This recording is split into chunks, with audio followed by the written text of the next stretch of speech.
The Oregon forest at night was never silent. It breathed, it pulsed, it creaked in ways that only the old trees of the Pacific Northwest knew how. Emily Walker, 14 years old and already carrying more weight on her shoulders than most adults, pulled her jacket tighter against the chill. Her little sister Chloe trailed behind, her small flashlight beam cutting nervous arcs through the underbrush. Max, their three-legged German shepherd, trotted ahead, nose low to the ground, his ears twitching at every distant snap of a twig. "Emily," Chloe whispered, "are you sure we're not lost?"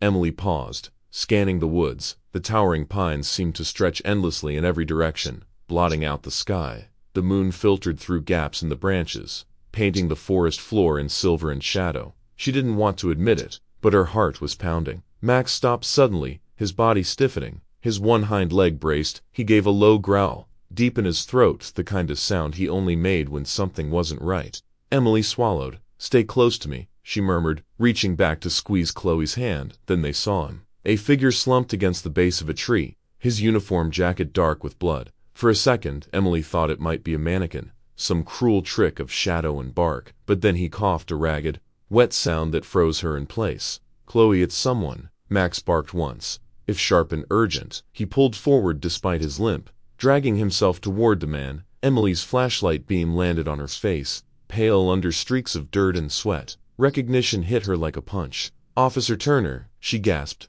Jack Turner, a name every kid in Ridgewood knew. He had been a soldier once, a canine handler. People whispered that the war had left scars on him, inside and out. He wasn't the sheriff that was Robert Miller now, but Jack had still worn the badge, patrol the quiet streets of their town. And now, here he was, leading out in the middle of the forest. Emily dropped to her knees beside him. "Mr. Turner, can you hear me?" His eyes flickered open, unfocused at first, then locking on hers. A shiver ran down her spine. His lips moved, dry and cracked. She leaned closer, trying to catch the words.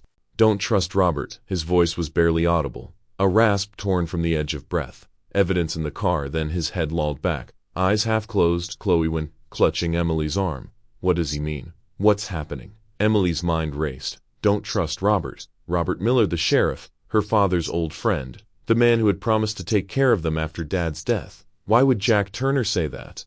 Why here, like this? Max barked again, louder this time, spinning toward the darkness behind them. His fur bristled along his spine. His body coiled despite the missing leg, and that was when they heard it.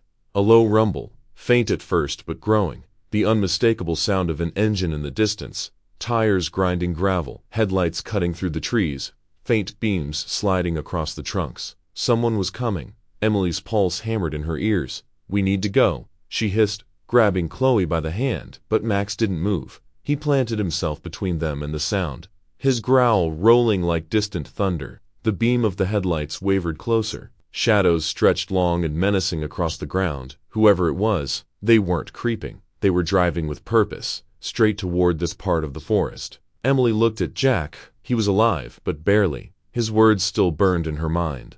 Don't trust Robert. She had no idea what it meant, but she knew this: if the wrong person found him, he wouldn't survive the night. She pulled Chloe close, whispering fiercely, "Stay behind, Max. Don't let go of me." The forest held its breath as the rumble grew louder. The smell of exhausts drifted on the cold air. Branches trembled under the gust of the approaching vehicle. Somewhere in the distance an owl screeched and took flight. Emily's flashlight flickered once, then went dark, and in that crushing blackness, all she could hear was the whisper of Jack Turner's final words, echoing like a warning carved into the night. Don't trust Robert. Evidence in the car then had white, blinding, slicing through the trees. Max lunged forward with a snarl. The knife had turned into a trap. 6 months ago. The headlights in the woods, Jack Turner's blood on Emily's hands, his whisper echoing in her mind.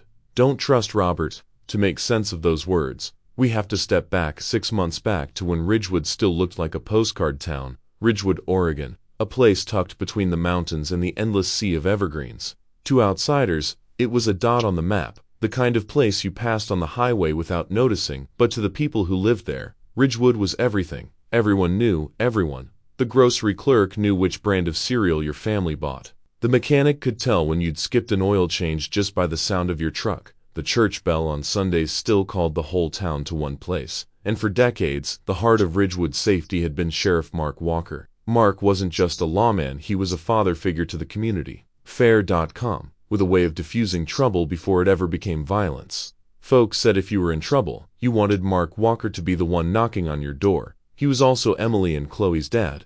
To them, he was larger than life, a man who came home tired but always found a smile. Always had a story at the dinner table. Then came the night of the accident. The official report said it was a routine patrol gone wrong.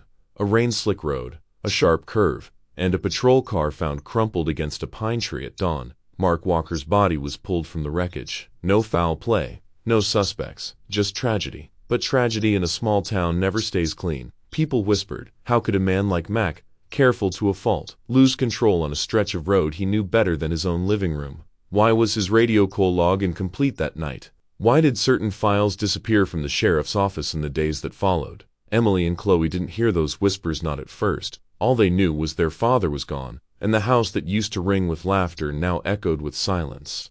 At the funeral, as the town gathered under gray skies, one man stood taller than the rest, Robert Miller. Robert had been Mark's closest friend for over 20 years. They hunted together, raised their kids side by side. Robert was the kind of man people trusted instinctively. Square shoulders, easy smile, a voice that carried authority. When he stepped forward to deliver the eulogy, he spoke not as a sheriff, he wasn't one yet, but as a grieving brother. Mark Walker gave his life to this town, Robert said, his voice firm, and I swear, as long as I'm breathing, I'll look after his family. Emily, Chloe, you are not alone. Ridgewood stands with you, the crowd murmured, many with tears in their eyes. A month later, Robert Miller was sworn in as the new sheriff. To most it made sense. Who else but Mark's best friend to carry the torch? Who else to protect the town? But beneath the polished ceremony, a seed of unease took root in those who remembered Jack Turner. Jack Turner had once walked the same beat as Mark. Years earlier, before that, he was a soldier, serving overseas with a K-9 unit. Ridgewood was proud of him until he came back changed. The war had carved deep scars into Jack's mind. He startled at fireworks, avoided crowds, and carried shadows in his eyes. He tried to keep working as a deputy, but the nightmares, the sudden bursts of anger, the heavy drinking, they all caught up with him. Eventually he resigned his badge, retreating to the edges of town, a man both respected and pitied. The one steady piece of his life was Max, a German shepherd with one missing leg. The dog had saved Jack's life overseas, pulling him from rubble after an IED blast. The two were inseparable. Then Jack decided Ridgewood wasn't safe for Max anymore. No one knew exactly why. Some said it was because Jack's own demons made him fear hurting the dog. Others whispered it was because Max reminded him too much of the war. Whatever the reason, one rainy afternoon he knocked on the Walker family's door. Emily opened it to find Jack standing there, soaked through, Max at his side. I can't keep him, Jack said simply. His voice cracked in a way Emily had never heard before. He needs a family, kids. He deserves better than me. Emily looked at the dog, at the way his amber eyes locked on hers, at the limp that didn't slow him down. She didn't even glance at her mum before kneeling, wrapping her arms around Max's thick fur. From that day, Max became theirs, loyal, watchful, protective, filling a void left by the father they had lost. Jack disappeared deeper into his solitude after that, but from time to time, Emily thought she saw him watching from across the street, a cigarette glowing in the dark, as if making sure Max had settled into his new home. On the surface, Ridgewood kept rolling. The diner served its coffee. The lumber trucks rumbled down Main Street. Sheriff Robert Miller shook hands at town hall meetings, his badge gleaming under the fluorescent lights. But beneath the routines, something had shifted. The Walker girls felt it most. Emily noticed how Robert avoided certain questions about her father's death. Chloe overheard whispers at school, grown-ups who spoke in hushed tones about things kids weren't supposed to hear, and Max would growl low whenever Robert Miller came near the house. It was subtle at first, just a tension in the air, just a sense that the town's smile was stretched too thin. But shadows were gathering, and Jack Turner broken, haunted Jack knew more than anyone, because the truth about Mark Walker's death had never really been buried. For a while, Ridgewood pretended. After Sheriff Robert Miller took the oath, life seemed to slide back into place. The 4th of July parade still rolled down Main Street with marching bands and waving flags. The high school football team still practiced under the fading orange sun. Families still gathered at Miller's Diner for pancakes on Saturday mornings.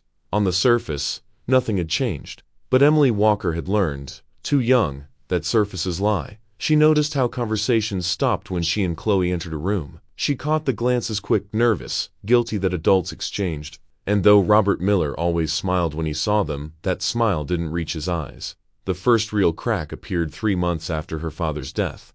It started with a hushed conversation Emily overheard at the grocery store. Two older women lingered by the produce aisle, speaking low but not low enough. They said it was an overdose. One whispered no. The report didn't say that. The other replied, it didn't add up. And Sheriff Millahee filed it himself. Can you imagine? Emily froze by the apples. Her breath caught overdose too. She leaned closer, her heart thudding. It was Jason, the first woman said finally. Robert's boy, dead 3 months ago. They say it was drugs. Emily nearly dropped the bag of fruit in her hands. Jason Miller, Robert's son. She remembered him vaguely, older than her, maybe 19, tall with a crooked grin. He'd been the kind of boy who hung around gas stations at night, who laughed too loud, who sometimes smelled like trouble. But dead. Nobody had said a word. When she told her mom later that evening, her mother's face tightened. Emily, you don't spread gossip, she said firmly. But her voice shook in a way that told Emily this wasn't gossip at all. The official story trickled out slowly, pieced together through whispers.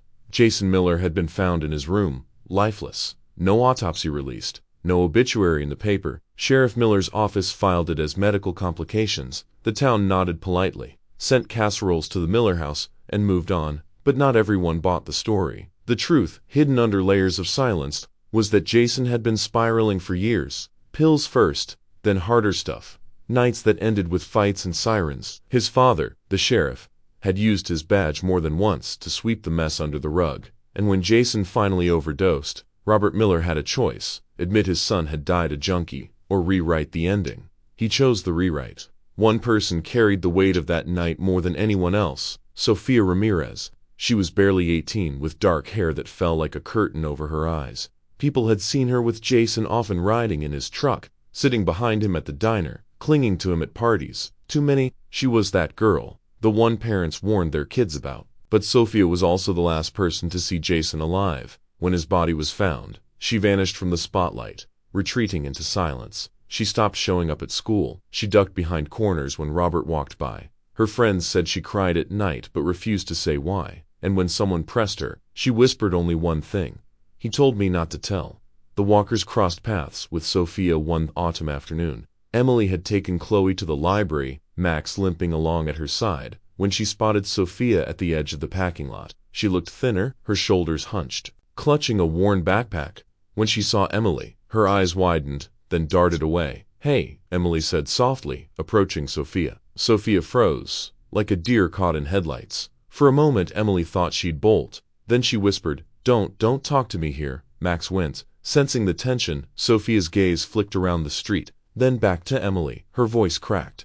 Jason didn't just die. There's more, but if I say anything. She stopped, biting her lips so hard it bled. Emily stepped closer, lowering her voice. You can tell me. But Sophia shook her head violently. Tears welled in her eyes. He'll kill me if I do. Then she turned and walked away, disappearing down the block before Emily could call her back. From that day, the unease in Ridgewood became impossible to ignore. Smiles felt forced. Handshakes lingered too long, as if searching for reassurance. Neighbors looked over their shoulders before speaking.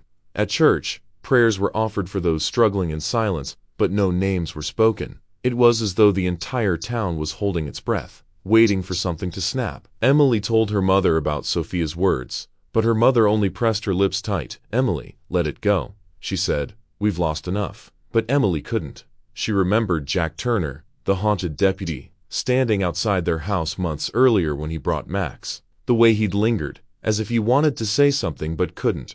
The way Max still growled whenever Robert Miller passed too close. It all felt connected, though Emily couldn't yet see how. The cracks in Ridgewood's smile widened with each passing week. A sheriff who buried his son's truth. A girl too terrified to speak. A town that looked perfect on postcards but hid rot beneath the paint. And somewhere, Jack Turner was watching from the shadows, waiting, carrying knowledge too dangerous to say out loud, because the forest hadn't yet spoken its darkest secrets.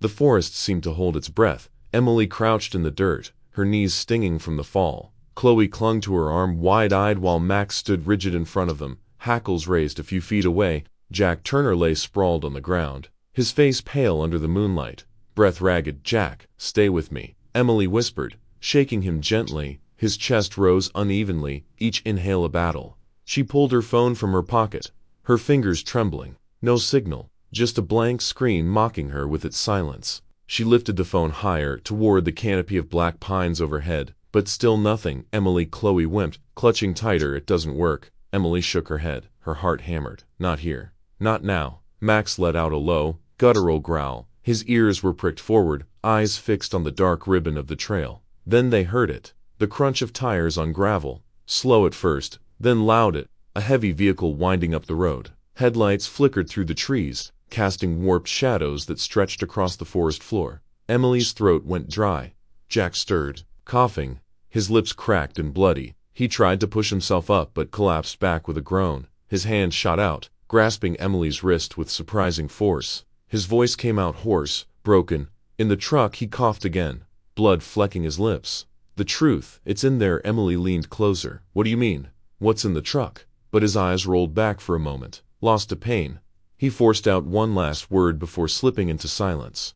"Proof." The rumble grew louder. Chloe buried her face into Emily's shoulder. "What if it's them?" she whispered, her voice trembling. Emily didn't answer. Her eyes were fixed on the glow approaching through the trees. Whoever was coming, they weren't out for a midnight drive. The timing was too perfect. Max barked once, sharp and warning, his body tense like a coiled spring.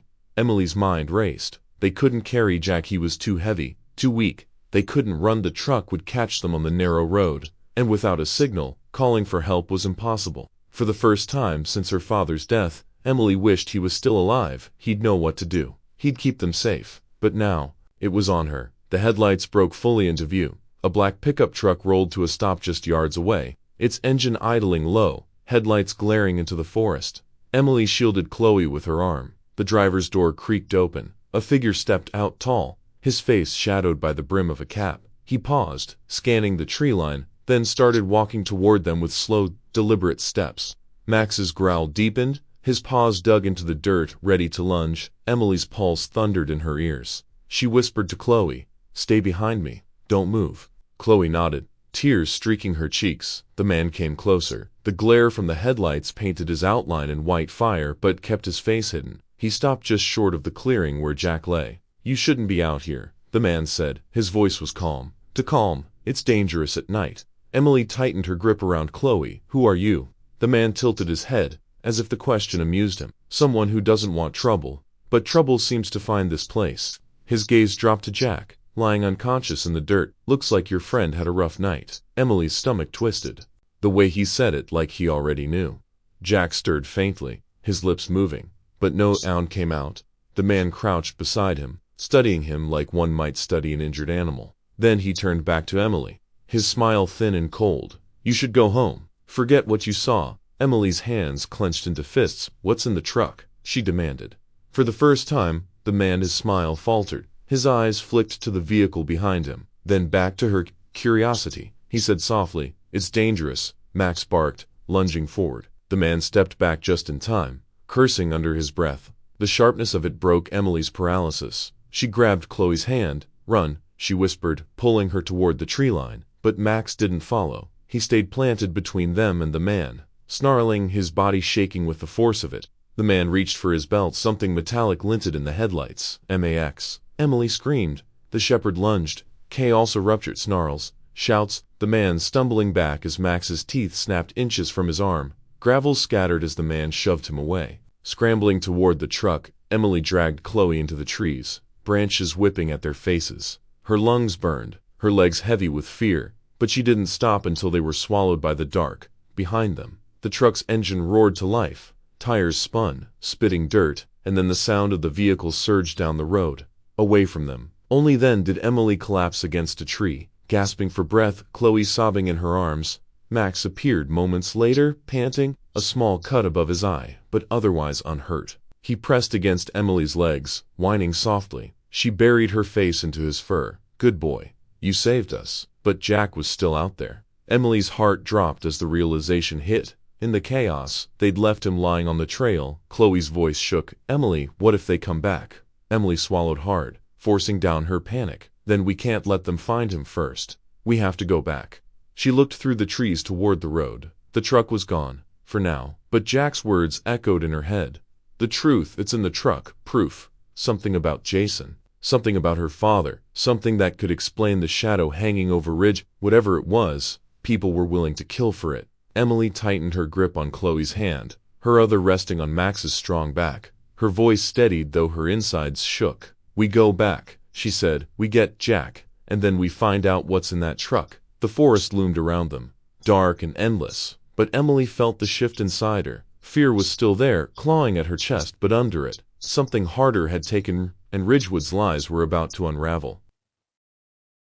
The night had grown colder. The moon hung high, spilling pale light across the treetops, but the forest beneath felt darker than ever. Emily moved cautiously along the narrow path, Max at her side, his nose low, ears pricked forward. Chloe had been left hidden in a safe hollow near the trail, wrapped in Emily's jacket, her small body trembling. Emily hated leaving her behind, but dragging her into danger felt worse. The trees thinned, and there it was, a sagging wooden cabin, swallowed by ivy and rot, its roof half collapsed. An old police cruiser sat parked crookedly near the porch, paint chipped, one headlight shattered. The sight made Emily's stomach tighten. This was Jack's vehicle, and this was Jack's vehicle, and this had to be what he meant. Max gave a short bark, low and urgent, before circling the cruiser. His paws left prints in the layer of pine needles and damp soil. Emily touched the door handle. It gave way with a creak. Inside, the car smelled of old coffee, leather, and something metallic blood, faint but present. Her flashlight beam swept across the dashboard. Papers were scattered, a radio cracked, wires dangling, and then she saw it. Tucked beneath the steering column, taped carefully out of sight, was a thick envelope. Emily's fingers shook as she peeled the tape back. The envelope was worn, edges frayed, as though it had been handled 100 times before. Across the front, in Jack's uneven scroll, was a single word, truth. Her heart pounded. She slid it open. Inside were photographs, but unmistakable. Jason Miller, Robert's son, his face slack, his body slumped against a dirty couch, a syringe still in his arm. The angle of the shots left no doubt Jason hadn't simply died alone. Someone had been there to document it. Bile rose in Emily's throat. She flipped through the photos quickly, her pulse racing. Behind them were documents, the official death report, stamped and signed, cause of death, undisclosed. The words stared at her, bold, final. Yet another paper, identical in format, listed overdubs as the cause, but the signature was forged, the ink darker, the lines shaky. Emily's breath caught. There it was proved. Proof Robert Miller had hidden the truth about his son. Proof the sheriff everyone trusted had doctored his own files to protect his family name. And underneath it all, folded carefully, was a death certificate, the original, date, time, medical examiner's mark, Jason Miller, accidental overdose. Emily's fingers went numb. She wanted to drop the envelope, to let it fall into the dirt. Pretend she hadn't seen it, but she couldn't. Not after what Jack had risked to keep it safe. Max nudged her leg, a low whine vibrating in his throat. That was when she felt it. The air shifted. Emily froze, holding her breath. Slowly, she raised her head, her flashlight beam sweeping across the clearing. The trees beyond the cabin were black silhouettes, but in that blackness, something moved. A shadow, a figure. Watching her chest tightened. Max, she whispered. The shepherd's growl rumbled, deep and primal. His body tensed, muscles coiled, his eyes locked onto the dark edge of the tree line. The figure didn't move, didn't speak, just stood there, silent, patient, as though waiting. Emily shoved the envelope into her backpack and zipped it shut. Her hands were clumsy, her breath uneven. The weight of those papers felt heavier than lead, heavier than fear. The forest was silent except for Max's growl. Then a twig snapped, sharp, deliberate. Emily's heart skipped. Whoever it was, they wanted her to know they were there. She backed toward the cabin wall. Max, circling between her and the trees, every instinct screamed at her to run, to grab Chloe and vanish into the woods. But she knew if she ran blind, she'd lead them straight to her sister. The figure stepped forward, just enough for the moonlight to graze their outline, tall, broad, a cap pulled low. Emily's throat closed. Was it Robert, someone working for him, or worse, someone else entirely? Stay back, she forced out, though her voice cracked. No answer. The figure tilted their head, almost curious. Then, as suddenly as they appeared, they melted back into the dark, swallowed by the trees. Silence returned. Emily's breath came in ragged gasps. Her hands were trembling so hard she nearly dropped the flashlight. Max didn't relax. His growl faded to a whine, but his body remained rigid, ears flicking at every sound. He knew they weren't safe. Emily pressed her back to the cold wall of the cabin, clutching her pack tight against her chest. "We have to go," she whispered, though no one was there to hear her except Max, "before they come back." But in her heart, she knew, whoever that was, they wouldn't stop. They wanted what she carried, and now they knew she had it. Emily moved quickly through the woods, Max leading, her flashlight darting across tangled roots and low branches. Her lungs burned, her legs ached, but she didn't stop until she reached the hollow where Chloe waited. Chloe scrambled to her feet, eyes wide. "Emily, what happened?" "You're shaking." Emily grabbed her sister's shoulders. "We can't stay here. Someone's out there." "They saw me." Chloe's lips quivered. "Did you find it?" "What Jack said." Emily hesitated. The weight of the envelope pressed into her spine through the backpack. She thought of the photos, Jason's lifeless face, the forged signatures, and the shadow in the woods. "Watching, yes," she whispered, her voice hoarse. "I found it, and now we can't trust anyone." Max gave a soft bark, as if in agreement. Above them, the moon slid behind a bank of clouds, plunging the forest into deeper dark, and in that darkness, Ridgewood's secrets felt heavier, sharper, as though the trees themselves were holding their breath, waiting for what would come next. The night should have been silent, but silence in Ridgewood never lasted long. Emily held Chloe's hand tightly. The envelope pressed hard against her chest inside the backpack. Her breath came in shallow bursts, still shaken from the shadow in the trees. Max padded close, his every step sharp and alert. They had almost reached the dirt road when the forest lit up. Headlights blinding white and merciless flooded the clearing ahead. The hum of an engine rose into a growl. Emily froze, shielding Chloe with her arm. Max snarled, hackles bristling. The cruiser door slammed open. Boots crunched against gravel, and then came the voice, calm, familiar, too familiar. Too familiar. Emily. Chloe. Sheriff Robert Miller stepped into the light. His badge glinted. His face was carved from stone, jaw clenched tight, eyes shadowed by the glare of his own headlights. He looked, for a moment, like every authority figure the town had trusted for years, solid, unshakable. But Emily saw it now, the cracks, the mask slipping. "You shouldn't be out here," Robert said softly. He took a slow step forward. "You're scared. I understand. Let me take you home." Emily's stomach twisted. The envelope in her bag seemed to burn hotter with every word. "Home." Her voice came out hoarse. "After what you did." Robert stopped. His eyes flickered just for a second. A tiny break in the facade. "What I did," he repeated, his tone careful. I've done nothing but protect this town, protect families like yours," Max barked, the sound cutting through the night like a blade. Emily shook her head, her voice shaking but steady. "Jason didn't just die. You covered it up.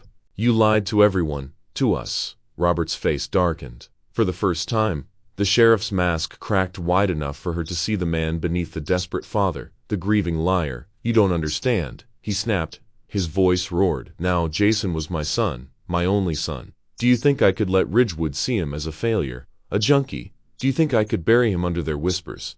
Emily's hands clenched into fists. Chloe whimpered at her side. "So you buried the truth instead," Emily said, her voice breaking. "You buried him with lies." Robert's breath hitched. He looked older in that moment, worn and hollow. I thought if I kept it hidden, if I carried the shame myself, then Jason could still be remembered as something more than his mistakes. A football star, a Miller, my boy." Emily felt anger claw up her throat, but beneath it, she caught something else: pity. The man standing before her wasn't just a sheriff or a liar. He was a father who had chosen pride over truth. But pity couldn't erase danger, because now, he knew, she had the envelope. Robert's eyes flicked to her backpack. His tone dropped low. "Shop, give it to me, Emily." Emily's chest tightened. She stepped back, clutching Chloe tight. "No." The forest seemed to shrink around them. Robert's shoulders squared, his shadow stretching long in the headlight's glare. And then, before he could move another inch, Max lunged. The German shepherd shot forward,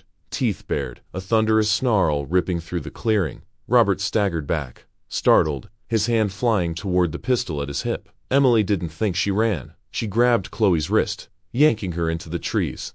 The envelope pounding against her back. Branches lashed her arms, roots clawed at her shoes. But she didn't stop. Behind them, chaos erupted, Robert shouting, Max barking furiously, gravel scattering under heavy boots. Emily, Robert's voice bellowed through the forest, you don't know what you're doing. But she did. For the first time, she truly did. She was running for more than survival now. She was running with the truth. The forest swallowed them, but the headlights still glared faintly through the branches. Chloe stumbled, gasping for breath. Emily dragged her along, whispering just a little farther, don't stop. Max caught up moments later, panting hard, his side scraped but his eyes blazing. He pressed against Emily's leg, as if to remind her he was still there, still fighting. Emily collapsed behind a fallen log, pulling Chloe down with her. She pressed a hand over her sister's trembling mouth, straining to listen. Boots on gravel, leaves crunching. Robert's voice closer now, low and furious. You don't understand, Emily. His words cut through the night. Those papers will tear this town apart. They'll destroy everything I've built. Everything your father and I tried to protect. Emily's throat tightened at the mention of her father, Mark Walker, her father, his friend. Had Robert betrayed him too? Tears stung her eyes, but she blinked them away. She couldn't break now, not when the truth was in her hands. Max nudged her arm, urging her to move. His instincts knew what her mind was still catching up to. They couldn't stay hidden forever. Emily whispered into Chloe's hair, hold on to me, we're getting out of this. Chloe's tiny nod pressed against her shoulder. Robert's footsteps paused. Silence stretched, heavy and suffocating. Then his voice came again, softer, almost pleading. Emily, please. Don't do this. You're just a child. You don't know what happens to people who dig too deep. I kept you safe when your father couldn't. I kept your family safe. Let me keep protecting you. Emily bit her lip hard enough to taste blood. His words slithered into her chest, but she forced them back out. Protection built on lies wasn't protection at all. Her father had believed in truth, even when it hurt, and so would she. Emily rose slowly, gripping Chloe's hand. Max pressed to her side. Ready? She didn't shout. She didn't argue. She simply whispered into the dark, her voice trembling but clear, you're not the man my father thought you were. And then she ran. The forest seemed endless, the night a living thing pressing against their backs. Emily's lungs burned, but she kept going, clutching the backpack with the envelope. Robert's shouts faded behind them, swallowed by the pines. But she knew this wasn't over, not even close, because the mask had finally fallen, and now, there was no turning back. Hospitals at night carry their own kind of silent stick humming, broken only by the shuffle of nurses' shoes and the distant beep of machines. Emily hated it. She hated the sterile white walls, the smell of antiseptic, the way every sound echoed like it was inside her head. But most of all, she hated seeing Jack Turner lying there. His face was pale, almost gray, his chest rising and falling under the oxygen mask in shallow, jagged breaths. Bandages swaddled his side where the bullet had torn through him. He looked smaller than he ever had, diminished, and yet, when his eyes flickered open, they still carried that same soldier's fire. Emily stood at the foot of his bed, Chloe beside her, clutching her hand. Max lay on the floor, his head resting on his paws, ears flicking at every movement in the room. A nurse whispered to Emily, he shouldn't even be conscious right now. But he's fighting. Emily nodded, her throat tight. Jack was always fighting. The door opened, and Sofia Ramirez stepped in. Her face was blotched from crying, her hands twisting together so tightly her knuckles were white. For weeks she had been a ghost in Ridgewood, eyes downcast, lips sealed, whispers following her down every street. But now, under the hospital's unforgiving lights, there was no hiding left. She stopped at the side of Jack, a hand flying to her mouth. Her shoulders trembled as she whispered, "Oh God." Emily watched her, suspicion and pity twisting together. Sofia had always been there, just out of Rich Jason's girlfriend, Robert's silent shadow. And now, she looked ready to break apart. Jack stirred, his eyes fluttering open. He rasped through the mask. "Tell them." Emily leaned forward. "Tell us what?" Sofia's gaze snapped to Emily, then to Chloe, then back to Jack. Tears filled her eyes. She shook her head violently, whispering, "I can't. He'll kill me." Jack's hand twitched weakly, as if reaching for her. His voice cracked, hoarse but determined. "No more lies." Sofia crumpled. The dam broke. She dropped into the chair beside Jack's bed, sobbing into her hands. The words spilled out, torn and raw. "It was me," she gasped. "Jason, he overdosed in my apartment. He wasn't supposed to. He swore he was clean. He swore, and then it just..." Her voice broke, her sobs shaking her whole body. "He died in my arms. I called Robert. I didn't know what else to do. I thought he's the sheriff. He'll help me. He'll do the right thing." Her eyes, red and swollen, lifted to meet Emily's. "But he didn't. He came with men I'd never seen before. He took Jason's body. He told me if I ever spoke, if I ever whispered a word, he'd put me in the ground beside him. The room was so quiet that even the hum of the machines seemed deafening. Emmeline's breath hitched.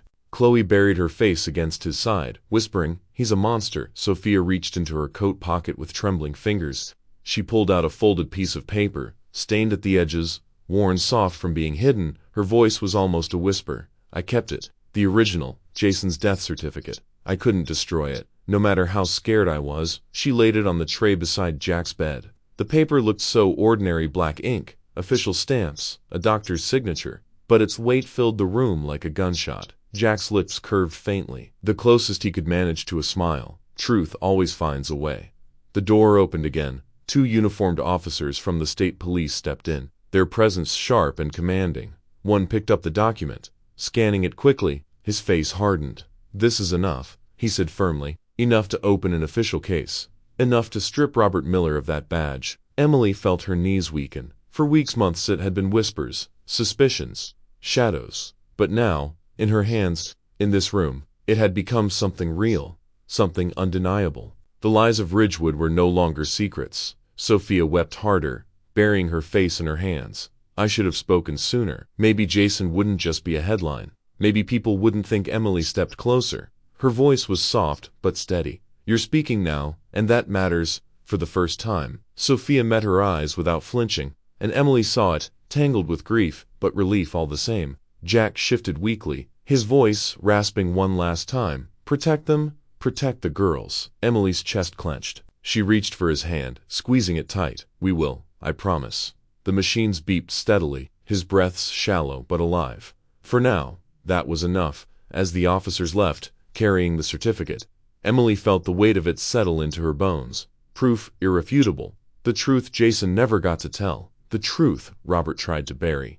Max rose to his feet, pressing against Emily's leg, a quiet reminder of strength. She looked at Chloe, then back at Jack and Sophia. The road ahead was dangerous. She knew Robert wouldn't surrender quietly. But the tide had shifted.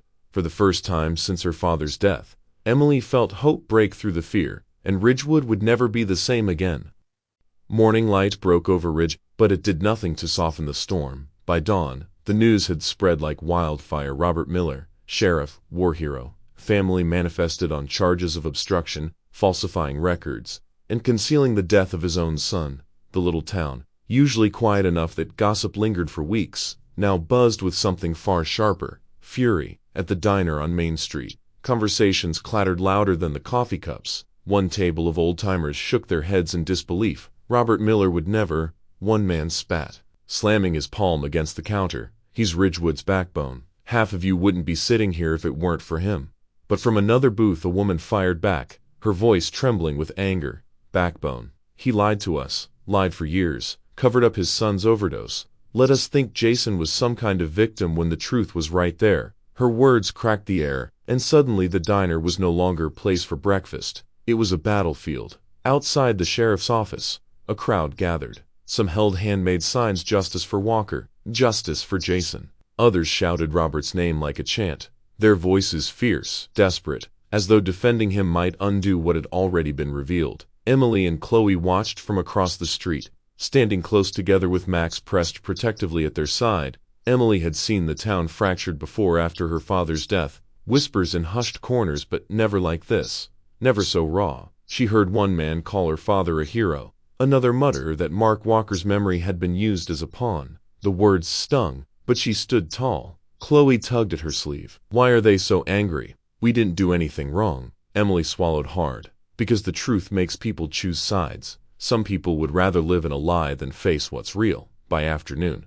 the state police had made an official. Robert Miller, in cuffs, was led out of the sheriff's office, the very building where he had sworn to protect the people of Ridge. Cameras flashed, phones recorded, and the crowd surged forward with shouts that blurred together into a wall of noise. Emily's breath caught when she saw him. He wasn't the proud sheriff anymore. His uniform was wrinkled, his face lined deeper than she remembered. But his eyes, those same sharp eyes that once promised to protect her family, burned with something darker. As officers guided him toward the waiting car, Robert stopped. For a moment, silence rippled through the chaos. He turned his head, scanning the faces, as if trying to find one last flicker of loyalty in the crowd. His gaze fell on Emily, Her stomach twisted, but she didn't look away. And then Robert spoke, his voice carrying like a knife through the air. I only wanted to protect my family. Ridgewood will never understand me. The words lingered, heavy, bitter. Some gasped, others shouted curses. But Emily felt something else. For the first time, she saw not the sheriff, not the hero, not even the monster. She saw a broken man who had built his world on lies and watched it crumble in his hands. The car door slammed, the engine roared, and Robert Miller was gone. That night, Ridgewood was no longer the same town. Windows glowed with late-night arguments. Phones buzzed with theories and blame. Families split across kitchen tables. Neighbors turned their faces away. But in the Walker house, the sisters sat together in the quiet. Jack still fought for his life in the hospital. Sophia hid under protective watch, and Robert Miller's shadow loomed over every corner of the town. Emily stroked Max's fur, her voice barely above a whisper. It's not over. People don't just forget lies like these. Max's ears twitched, his steady presence grounding her. Chloe leaned against her shoulder, half asleep, but her words slurred with determination. Then we'll make sure they don't. Emily nodded into the silence. For all the division, for all the anger and betrayal, she knew one thing. The truth was out, and no matter how the town chose to face it, Ridgewood could never return to the way it was. The courthouse steps were crowded, reporters shouting questions over one another, microphones reaching like claws toward the armored van parked at the curb. Robert Miller had spent the night in custody, but now he was being transferred under heavy guard. Emily and Chloe weren't supposed to be there, but fate had a way of pulling them close to the fire. Emily had begged to see justice with her own eyes, to make sure the lies didn't vanish behind locked doors. Chloe clutched her sister's hand, Max pacing at their side, restless as though he sensed a storm coming. Inside the van, Robert sat shackled, eyes downcast. He had been quiet through the ride, but the silence wasn't surrender. It was calculation. When the door swung open, the flash of cameras blinded the world. Officers pulled him forward, and in that chaos, Robert moved. With the speed of a man cornered, he slammed his shoulder into one of the deputies, wrenching the gun free before anyone could react. A gasp tore through the crowd. Emily's heart stopped. Time bent in half screams, shouts, officers diving for cover, but Robert's eyes found hers, and suddenly the noise fell away. He lunged, grabbing Emily by the arm and yanking her forward, the barrel of the gun pressing against her temple. "Stay back," Robert roared, his voice ragged, desperate. "Nobody moves, or she dies?" The crowd froze. Reporters stumbled backward, cameras still rolling. Chloe screamed, trying to run to her sister, but an officer pulled her into safety. Emily's breath came in shallow bursts. She could feel the cold steel against her skin, smelt the sweat on Robert's jacket. For a moment, she saw not the sheriff, not the villain, but a father, a man unraveling in grief and shame. "Lise," she whispered, "you don't have to do this." Robert's grip tightened. His voice cracked. "I lost my son. I lost everything. And now they want to take the rest of me. No, I won't let them." The officers circled, weapons raised, waiting for a clear shot. But Robert shifted constantly, dragging Emily as a shield. Then his voice dropped, low and chilling. "The girl knows too much. It ends tonight." He raised the gun, and in that instant, Max moved. The German shepherd lunged with all the force left in his scarred, three-legged body. He leaped between Emily and the barrel, jaws snapping, a snarl ripping through the air. The gun went off. The shot echoed through Ridgewood like thunder. Emily felt the impact, but not on her. Max had taken it, his body slammed against her, warm fur brushing her cheek before collapsing to the ground. "Max!" Emily screamed, dropping to her knees. The shepherd whimpered, his chest rising unevenly, blood staining his fur, his eyes those fierce, loyal lids locked on hers, refusing to close. The officers surged forward. Robert tried to raise the gun again, but it was too late. He was tackled, forced to the ground, his rage spilling out in guttural shouts. "I was protecting my family," he bellowed, pinned beneath the weight of the law. "Everything I did was for them." But no one listened anymore. The only sound that mattered was Emily's sobs. She cradled Max's head in her lap, tears falling onto his fur. Chloe broke through the crowd, kneeling beside her sister, her small hands trembling as they stroked the dog's ears. "Stay with us," Emily begged. "Please, don't go. You kept us safe. You always kept us safe." Max's breathing grew shallow. He shifted slightly, pressing his muzzle into Emily's palm, and then, in the faintest whisper of a whine, as though answering her heart, he stilled. Emily felt her chest shatter. She pulled him close, rocking back and forth, her voice breaking against the weight of loss. "You kept your promise. she whispered through the tears. To the very end, the crowd had fallen silent. Even the reporters lowered their cameras, the gravity of the moment piercing deeper than headlines. Robert was dragged away in chains, but no one cheered, no one spoke. The only sound left was the quiet cry of two sisters holding their fallen guardian, their grief heavier than the gunshot that had just split Ridgewood apart. And as the sun dipped behind the trees, the town understood something it hadn't before. Heroes aren't always the ones with badges or titles. Sometimes, they walk on four legs, bearing scars, carrying loyalty to their final breath. 6 months later, Ridgewood breathed under a different sky. The town square was filled with people, more than anyone could remember in recent years. Families stood shoulder to shoulder, friends and neighbors united not by rumor or division this time, but by remembrance. The air was heavy with the solemn weight of loss, yet softened by the hush of respect. At the center of it all stood a monument, a modest stone etched with a single name. Max. Beneath it fresh flowers had been laid, wreaths forming a circle of color against the gray. Children clutched handmade drawings of a German shepherd with kind eyes. Some townsfolk carried photographs from the months past, images of Max walking beside Emily and Chloe, or standing guard at the Walker home. Ridgewood had seen heroes before, but never one like him. Jack Turner stood at the podium, a crisp new uniform on his shoulders. His face bore scars from that night, reminders of the bullet wound he had survived, but his voice carried steady over the crowd. Ridgewood has always been a place of pride, he began, but pride without truth is a fragile thing. 6 months ago, we saw what happens when secrets grow heavier than honesty. He paused, eyes flickering toward Emily and Chloe in the front row. But we also saw courage. Courage from two young girls who refused to turn away. Courage from a dog who gave everything he had to protect them. And it is in that spirit that we move forward. Murmurs rippled through the crowd, not in anger this time, but in agreement. As your new sheriff, Jack continued, I promise reform. I promise transparency. No more shadows in Ridgewood. No more lies buried beneath our streets. We owe that not only to each other but to Max, whose sacrifice reminds us what it means to protect. Applause broke gently, respectful, before swelling into something greater. It wasn't celebration, it was resolved. After the ceremony, the crowd thinned. Families drifted home, conversations soft with memory. But Emily stayed. She stood in front of the monument, Chloe at her side. Max's collar clutched in his hands. The metal tag gleamed faintly in the sunlight, worn from years of loyalty. Chloe leaned into his sister, her small fingers wrapped tight around Emily's arm. Do you think he knows? She whispered. Emily's throat tightened. She knelt, brushing her hand over the cool stone, tracing the letters carved there. I think he always knew, Emily said softly. Every time he stayed by our side, every time he kept watch, he didn't need words. Chloe, he showed us. She bent closer, her voice dropping to a whisper meant only for the spirit of the dog who had carried them through fire. We'll be strong, Max, just like you taught us. The wind rustled through the pines at the edge of town, carrying the scent of resin and earth. Somewhere, a church bell tolled the hour, each note folding into the silence like a heartbeat. Emily closed her eyes, and for the briefest moment, she could almost feel Max at her side again, warm fur brushing against her leg, steady eyes watching over her. The ache in her chest remained, but it was no longer unbearable. It was something else now, something like strength. As the sisters walked away from the monument, the sun dipped lower, painting Ridgewood in gold. The town wasn't healed, not completely. Wounds like theirs left scars, visible and invisible. But there was hope stitched into every step forward, into every vow Jack Turner had spoken, into every memory of a dog who refused to let fear win.